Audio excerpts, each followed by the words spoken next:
Meet Felix, a boonie dog that often hung around Robert Lau's work and became family, until one day Robert found Felix bleeding and lifeless in the parking lot. For 5.5 weeks he was paralyzed. He couldn't, at first he couldn't eat on his own, he couldn't urinate on his own, he couldn't poo on his own. When I first brought him down here, you could just see his rib cage. We would pick him up and try to make him stand, just stand up to kind of make him exercise. We just plop back down.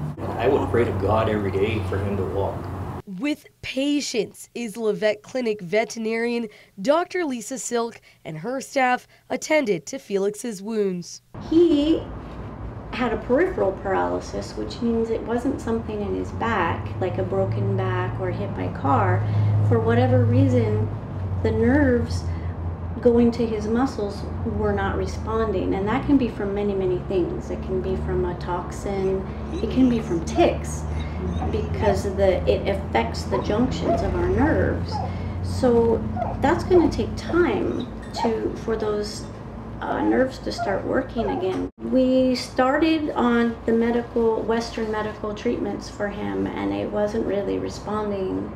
So I decided we were going to add the acupuncture and the herbal, and seriously, he started moving and walking within a few days. Robert cried when his prayers were answered and he caught Felix on camera walking. I always hear these stories about miracles happening, and this is a miracle where I actually, seen it. Felix is the third paralyzed dog to walk under Dr. Silk's watch.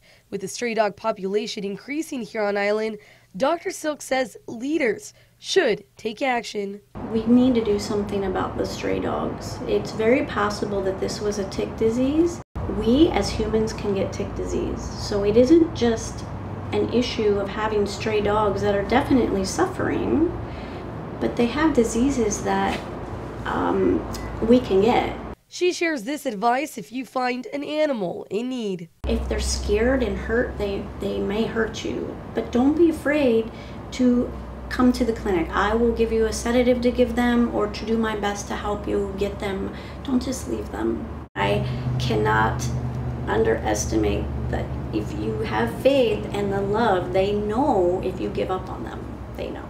Robert, who's now Felix's owner, never gave up on his dog. He says all dogs deserve a fighting chance. Just because it's an animal, you can't just leave them to suffer or eventually die. Right. I mean, they're just like us human beings.